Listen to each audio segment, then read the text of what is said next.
I woke up to find an electric fence around my property, warning signs everywhere, and a freshly smug Karen on my doorstep sipping iced tea like she just conquered Rome. The problem? This isn't just my farm. It's leased by Homeland Security, and she just turned a federal training site into her personal HOA playground. Now, I know what you're thinking. Wait, what? How do you even pull that off legally? And how does she not notice? Welcome to the bizarre parallel universe that is HOA logic, where common sense goes to die and passive-aggressive lunacy rules with an iron clipboard. Let me back up just a bit. I bought this farm a few years ago after leaving the military. I wanted land, quiet, and somewhere I could let my dog run without neighbors calling the cops over aggressive tail wagging. My property sits right on the edge of a freshly minted suburban development, the kind where every house looks like a cloned Pinterest board and the mailboxes are inspected more thoroughly than airport luggage. At first, it was fine. I stayed on my acreage. They stayed on their freshly sodded postage stamp. Then came the HOA. Or rather, Karen. Self-declared president and alpha predator, Karen moved into the house closest to my lot line, a position she quickly dubbed strategic for the betterment of the community.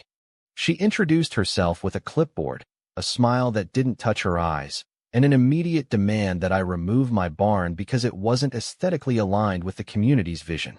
I told her my barn predates her cul-de-sac by about 80 years and houses equipment for the Department of Homeland Security. She blinked, paused, and replied, "Well then, maybe Homeland Security needs to file a paint request with the Architectural Committee." I laughed. She didn't. Over the next few weeks, I started noticing little things, flyers tucked under my gate about noncompliance, HOA newsletters that included passive-aggressive remarks about unsightly agricultural structures adjacent to the community. Someone even tied a plastic flamingo to my weather antenna, presumably as a joke or a warning. It was hard to tell. Still, I ignored it. I figured Karen and her clipboard would get bored and move on to more thrilling pursuits like regulating lawn gnome heights or measuring driveway dust levels. But no, Karen escalated. She started stopping my deliveries at the gate to check permits. She tried to fine me $500 for excessive dust migration after I tilled a field. She even had the audacity to come onto my property and place a sticker on my barn declaring it a temporary illegal structure pending removal. That was the moment I started documenting everything. If she wanted to play games, fine. I know how to play too. I didn't serve in 2 war zones just to lose a turf war to someone named Karen with an Etsy addiction. Then came the morning of the fence. I woke up, poured my coffee, looked out the window, and saw it. A fully installed electrified fence wrapped around my property line like a paranoid python. There were warning signs zip-tied every 10 feet, complete with HOA letterhead and some poorly photoshopped government logos that screamed copyright violation. My first thought was that maybe I was hallucinating. But no, there she was. Karen herself, standing at my gate, sipping iced tea out of a mason jar with a lemon wedge like she just annexed my land and was awaiting the parade. I walked out and asked her what in the actual hell she thought she was doing. She smiled and said the fence was necessary to protect the community from unstable farm operations and unregistered structures. Hello friends, if you're new here, then don't forget to hit subscribe button. And if you like, then hit the like button also, and don't forget to tell me in the comments where you from watching this video. I told her again, for the 5th time, that this land was federally leased and that her little fence stunt could be considered obstruction.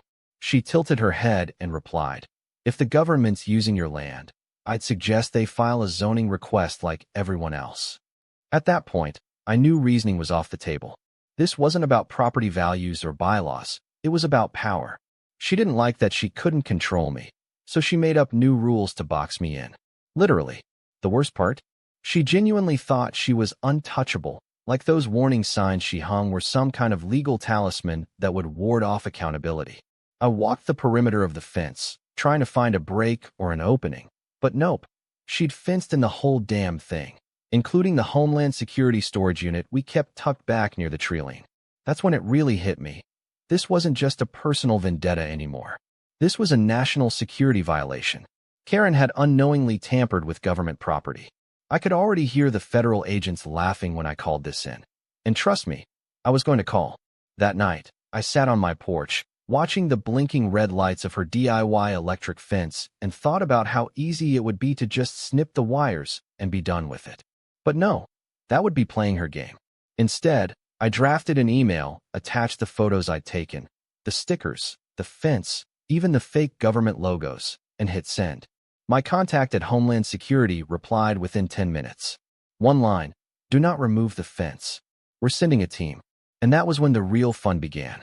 Because you see, the next morning wasn't just another iced tea and clipboard day for Karen.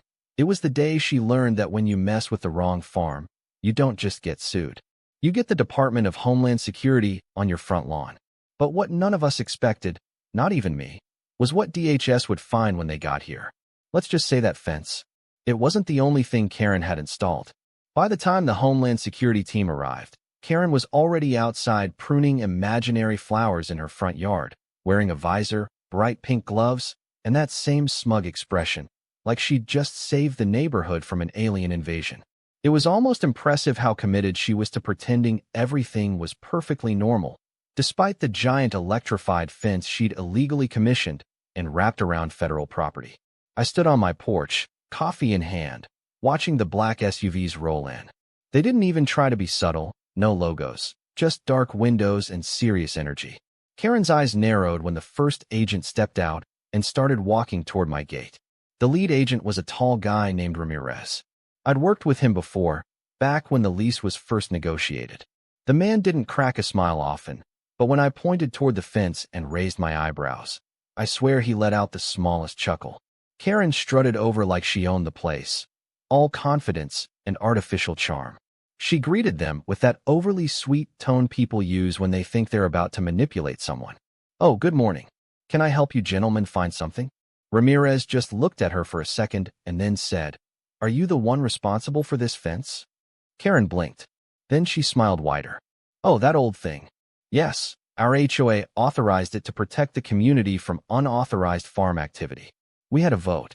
Ramirez exchanged a glance with his partner, who immediately began scanning the perimeter with a handheld device. Karen, sensing she was losing control of the conversation, added, "Don't worry, it's up to code. I had a private contractor do it. All perfectly legal." I watched this unfold like it was the opening act of a play I'd already read the ending to. Ramirez nodded slowly, then said, "Ma'am, did you know that this property is under federal lease to the Department of Homeland Security for surveillance training purposes?" Karen's smile faltered, just a flicker, but it was enough. "Well," she said, crossing her arms, "that doesn't change our jurisdiction. This is a homeowner's community. Everyone has to follow the rules, even you people." That's when I knew she was cooked. Ramirez pulled out his tablet and showed her a copy of the lease agreement, complete with maps and coordinates that very clearly included the area she'd fenced off. Karen stared at it like it was written in a foreign language. "I don't care what that says," she snapped. "This is still HOA land. The drones, the barn, the antennas, none of it was approved. You're all trespassing." Ramirez raised an eyebrow and said, "You do understand that interfering with federal operations is a felony, right?" Karen tried to pivot. "No one interfered with anything. I didn't know. I just thought it was messy. It lowered home values. We were trying to protect property investments." She kept talking, each sentence more panicked than the last. "And those antennas, they're dangerous. What if a child touches one? What if someone gets cancer from the signals?" It was a masterclass in ignorant deflection. Ramirez didn't flinch. "We have camera footage of you giving orders to install the fence, placing fake government warning signs, and telling your board members that this would make the farmer cry uncle. You also referred to the Department of Homeland Security as a bunch of hobbyists with badges in an email." At that moment, Karen's confidence imploded. She stammered, turned red, then white, then red again. "You went through my emails?" she gasped. "That's a violation of privacy." Ramirez simply replied, "Not when it's sent through an HOA system connected to a publicly accessible board server. You really should read the disclaimers." I could barely contain my satisfaction.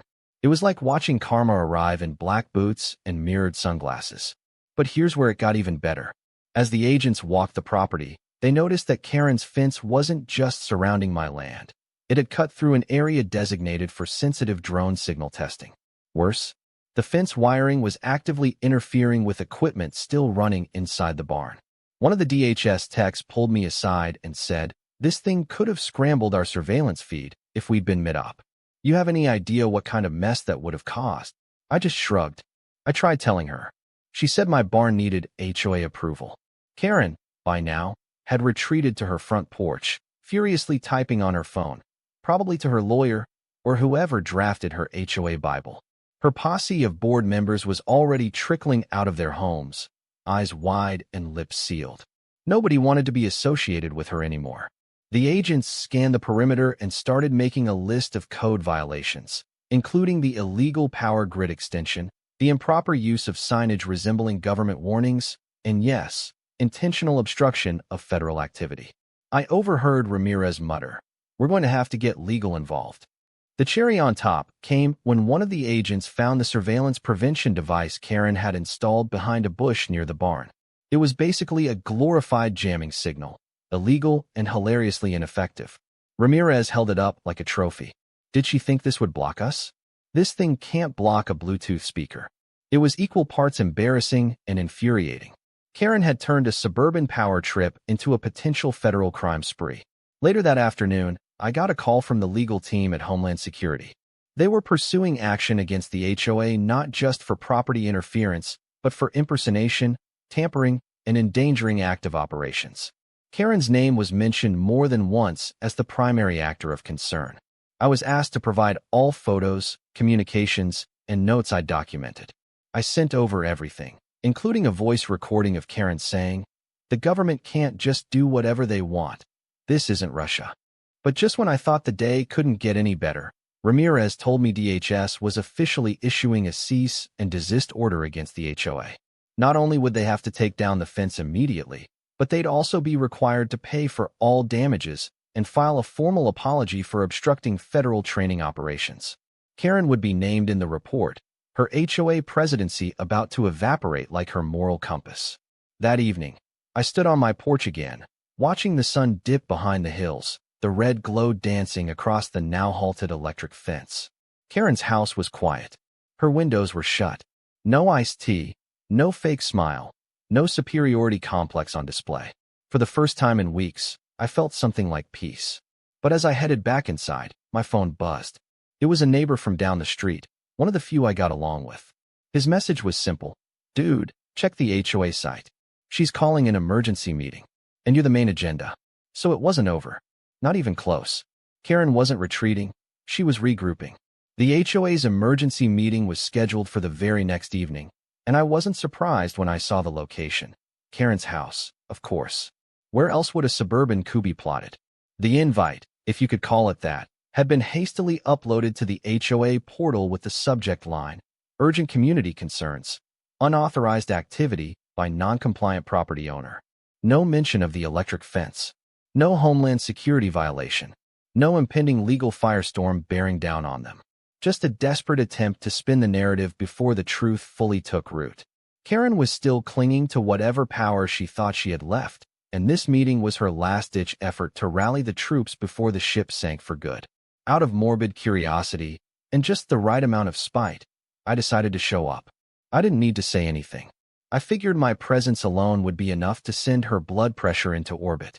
When I arrived, half the neighborhood was already packed into her living room, balancing paper plates of finger foods and pretending not to be panicking.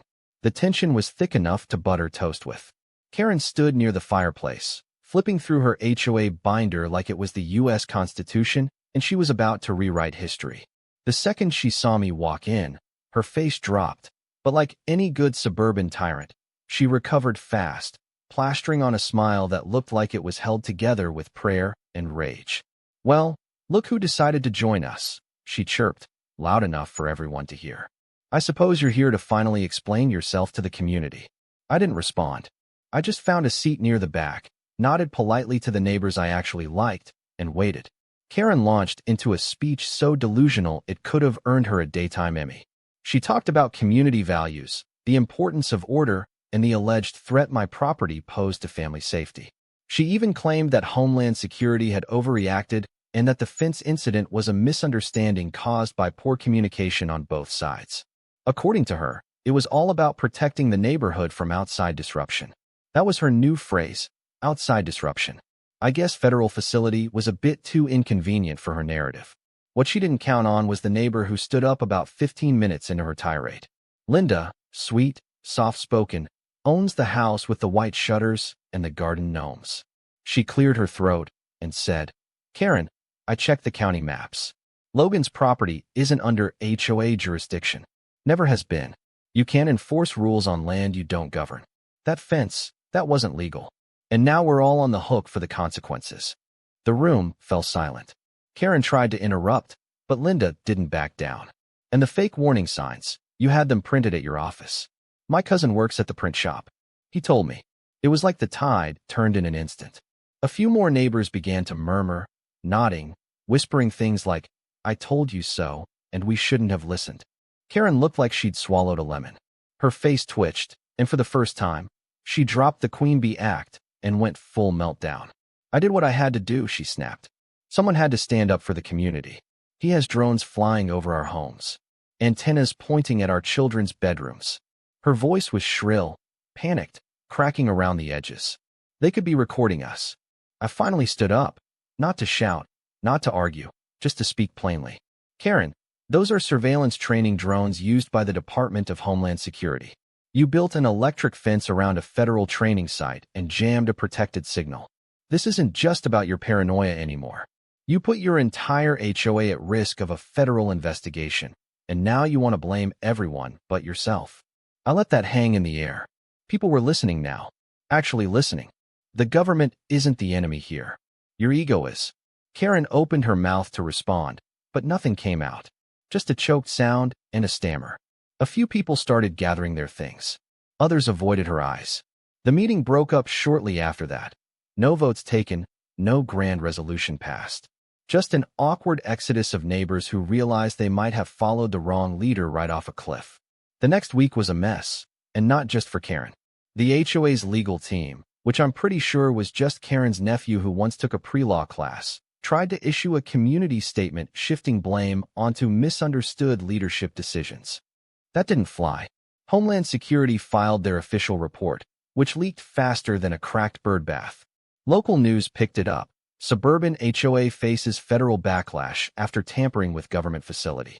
The article included a picture of the electric fence with a caption that read, Community protection or criminal overreach. Karen's face wasn't in the photo, but everyone knew who pulled the strings. To make matters worse, the board held an emergency vote to remove her as president. It wasn't even close. The final tally was something like 34-2. One of those yes votes was Karen herself. The other was probably her husband, who hadn't been seen in public since the fence went up. The board issued a formal apology to DHS, paid the fines out of the HOA's emergency funds, which, by the way, came from the residents' own pockets, and agreed to attend a mandatory training session on property boundaries and legal jurisdiction. Yes, they had to be educated on how not to accidentally commit a felony. That's how low the bar had dropped. But the real twist came a few days later. Ramirez called me up, sounding half amused and half exhausted. You're not going to believe this, he said. They'd found something during the inspection. Turns out, when DHS agents had done their perimeter sweep, they'd picked up strange interference patterns near the barn. At first, they thought it was a malfunction. But after some digging, they discovered an unauthorized device buried near the fence line. A jammer, yes, but also something more sophisticated. A data interceptor. Meaning someone had been trying not just to block our signals, but possibly collect them. It didn't take long to connect the dots. Karen's private contractor, the one who built the fence, he had a shady history and no proper licensing. DHS was now investigating whether the fence incident was just the tip of something deeper. Maybe it was all just Karen being a paranoid control freak. Or maybe she'd hired someone who saw a government training site as an opportunity. Either way, the story wasn't just a neighborhood scandal anymore. It had grown teeth. I hung up the phone and sat back, staring at the now empty field, where the electric fence had once stood. For a while, it had felt like I was fighting some petty suburban war. But now, it was something else entirely. This wasn't just about winning anymore. It was about uncovering what, or who, had really been crawling around the edges of my land. And just when I thought I could finally breathe again, I got another call. This one wasn't from Homeland Security. It was from the county inspector's office. Someone had filed a formal complaint against my property. Again, this time for improper land use. possible zoning violations, and aerial trespass. I didn't need to guess who. Karen was gone from the board, but apparently not from the fight. By the time I got the call from the county inspector's office, I wasn't even angry. Just tired. Exhausted, really. Not physically, but in that special way you only get after dealing with someone who refuses to quit, even after being publicly humiliated, federally investigated, and voted out of power by the very people she claimed to represent. I answered the call like someone who already knew where it was going. The inspector was polite but firm. He said a complaint had been filed about my property, citing potential zoning violations and unauthorized aerial activity. I didn't even ask who filed it. We both knew. I could practically hear Karen's acrylic nails clicking on her phone screen as she typed up the complaint with whatever righteous fury she had left. I met the inspector the following morning just to get it over with. He was younger than I expected, clipboard in hand, trying not to look too intimidated by the still-parked Homeland Security vehicles stationed discreetly along the access road. I gave him the full tour, pointed out the government equipment, the lease agreement, and the fact that, legally speaking, this wasn't even within the HOA's jurisdiction to begin with. He nodded a lot, took notes, and finally said, "Honestly, this is the 5th time someone's tried to flag your property in the last month. And every time, it's been anonymous." He paused. "But it's always the same wording. Same structure. Same typo in the word jurisdiction." I offered him a coffee, which he declined, then sent him on his way with a stack of documentation. As I watched him drive off, I wondered what exactly it would take for Karen to just stop. She'd already lost her title, her credibility, her standing in the community. But some people don't let go, not because they still have power, but because losing it made them obsessed. She wasn't trying to win anymore. She was trying to punish. It wasn't about her HOA fantasy kingdom. It was about me daring to live outside her control. But here's the thing about people like Karen. They never realize when they've overplayed their hand. That same afternoon, I got a knock on the door. It wasn't a neighbor or an agent this time. It was a real estate agent. Turns out, several residents had quietly put their homes up for sale after the Homeland Security debacle. The area had become, in the words of the agent, a regulatory hot zone with diminishing market appeal. Translation: no one wanted to live next to a place that made the news for almost getting hit with federal charges. Apparently, one of the buyers who backed out cited concerns about unstable neighborhood governance. I couldn't help but laugh. Karen's reign had gone from HOA queen to local cautionary tale. That evening, I updated my signs. I had a few posted near the entrance to my property. Nothing fancy, just metal plates with clear wording. Before, they read, "No trespassing. Government facility." Now, I added a line, "Private land. Monitored. Violators will be prosecuted and publicly mocked." It felt right. Poetic, even. I also added a few new security cameras, not just for surveillance, but because I knew the moment Karen saw them, her blood pressure would spike like a seismograph. Sure enough, the next morning, one of the cameras caught her walking past with her little dog, stopping dead in her tracks and glaring up at the lens like it had personally insulted her ancestry. What Karen didn't know, and what I was more than happy to let play out, was that Homeland Security wasn't quite finished either. Their ongoing investigation into the shady contractor she'd hired had unearthed more than a few questionable transactions. Apparently, this guy wasn't just bad at fencing. He had a track record of cutting corners, inflating invoices, and ignoring permit requirements. His connection to Karen was now under scrutiny, especially since she'd authorized HOA funds for the fence without a full board vote. That little move might have been the final nail in her legal coffin. A few days later, I got word that the HOA's insurance was refusing to cover the legal fees for the DHS fines. Why? Because Karen had acted without proper board approval, which meant the financial liability for the damages could fall squarely on her. I could only imagine the meltdown that news must have triggered in her living room. Actually, I didn't have to imagine it. I heard her yelling from across the street that night, loud enough to wake the dog. Something about betrayal, incompetence, and how she should have just handled it herself. But the real cherry on top came during the next HOA board meeting. It was held in the community clubhouse, and I went, not because I needed anything, but because I couldn't resist seeing what kind of spin they'd try next. The new interim president was a retired accountant named Mr. Harris. Quiet guy. Ran meetings like he was balancing a checkbook. He opened with a motion to permanently dissolve any HOA oversight of properties not explicitly within its map jurisdiction. It passed without a single objection. Then he announced that, due to ongoing litigation, all previous board decisions made by Karen without quorum would be placed under internal review. The meeting ended with polite clapping and free donuts. As I stood to leave, Harris looked over at me and said, "Thanks for your patience, Mr. Whitaker. We're cleaning house now." I nodded, grabbed a donut, and walked out. Karen didn't attend that meeting. Word was she was taking time to focus on herself. Translation: she was probably at home Googling how to sue a federal agency or trying to crowdsource her legal fund through a Facebook group titled something like Homeowners Against Overreach. Weeks passed, and the neighborhood slowly began to settle again. The fence was long gone. The media stopped calling. Even the DHS agents wrapped up their visit.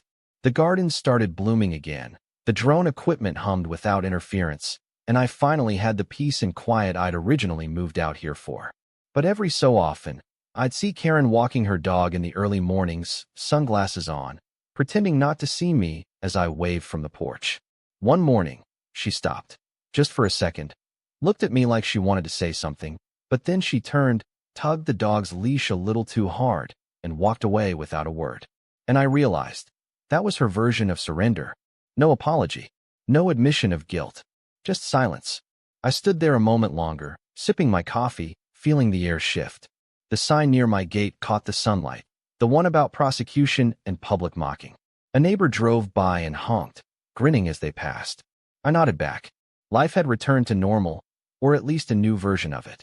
The kind where people mind their own business. The HOA sticks to its actual job, and Karen keeps her war inside her own head. Funny thing about fences, they're supposed to keep people out. But sometimes, they trap the wrong people.